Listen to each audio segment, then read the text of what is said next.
Morgen! Heute ist nochmal Bootstag. Ich bin jetzt als erstes Mal ins Bauhaus gefahren und da werde ich heute Antifouling kaufen und noch ein paar andere Sachen.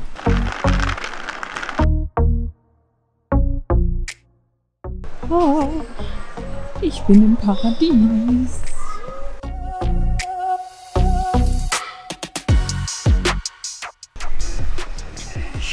So, eigentlich brauche ich das VC17M. Naja, da das eingesperrt ist, muss ich jetzt wohl meinen Mitarbeiter rufen. Ich wurde quasi gerade aus dem Bauhaus geschmissen, weil man da drin nicht filmen darf. Das mache ich jetzt also draußen auf dem Parkplatz. Ich habe jetzt gerade mal gekauft noch ein bisschen VC17M als Anti-Fouling. 1 Liter haben wir noch an Bord. Und dann habe ich ein bisschen Malerkrepp gekauft.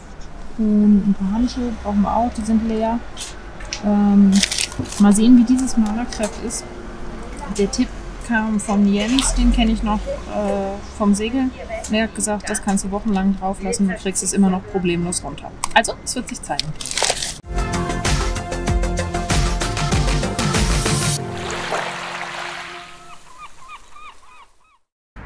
So, nachdem ich heute Morgen im Baumarkt war, sind wir jetzt wieder zurück am Boot. Und die Idee ist, dass wir jetzt heute das Antifouling drauf machen, weil es irgendwie schön warm ist, also über 10 Grad. Dafür müssen wir jetzt erstmal die Plane ein bisschen abspannen vom Boot, sodass man irgendwie überall gut drankommt. Geputzt habe ich es gestern schon, also eigentlich nur Farbe drauf und ja, das wäre es dann.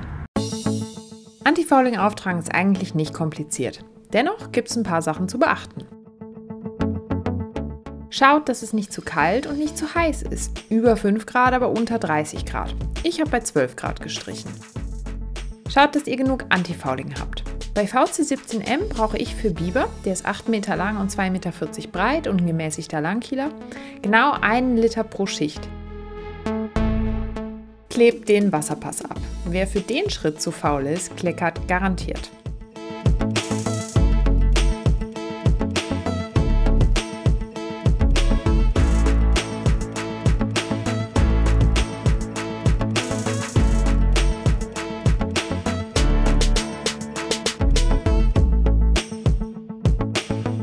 Schützt euch und den Boden.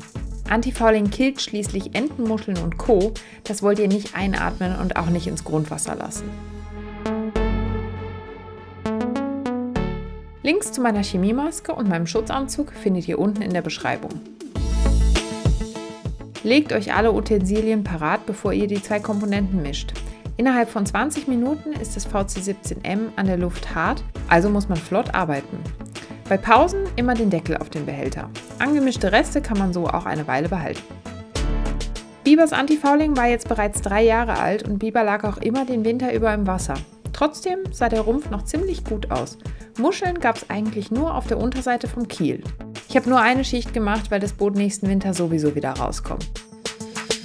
Da der Zürichsee relativ harmlose Bewuchsverhältnisse hat, sehe ich im Moment keinen Grund, das Antifouling zu wechseln. Wir bleiben vorerst bei VC17M. Der Vorteil, wenn man nicht wechselt, ist, dass man bei VC17M einfach mit einer neuen Schicht drüber streichen kann. Anschleifen ist, anders als bei vielen anderen Antifoulings, nicht nötig. Außerdem bildet das VC17M ultradünne Schichten und man hat daher nicht nach einigen Jahren einen dicken Farbaufbau. Das VC17M ist außerdem nach nur 20 Minuten trocken. Kranen, Kärchern, Pinseln und direkt wieder ins Wasser wäre also theoretisch möglich. Falls man Antifouling doch einmal wechseln möchte, dann gibt es von den Herstellern Tabellen, die zeigen, was erlaubt ist und was nicht. Wenn ihr ein gebrauchtes Boot kauft, erkundigt euch beim Vorbesitzer also unbedingt, welches Antifouling er oder sie verwendet hat. Fürs Mittelmeer werde ich vermutlich auf Micron 350 wechseln. Das darf man aber nicht direkt auf VC17M auftragen, sondern nur auf VC Offshore EU. Also werde ich dann vermutlich eine Schicht VC Offshore EU auftragen und danach Micron 350. Aber das ist ein Projekt für später. Grundsätzlich ist das Erneuern von Antifouling eine schnelle Sache und nicht sonderlich anspruchsvoll. Wer also zwischen all den nicht enden wollenden Bootsprojekten mal was Schnelles mit super Ergebnis braucht, der soll seinen Rumpf pinseln. Ich hoffe, dieses Antifouling-Video hat euch ein paar neue Einblicke gegeben. Bei Fragen könnt ihr euch gerne bei mir melden. Also bis zum nächsten Mal.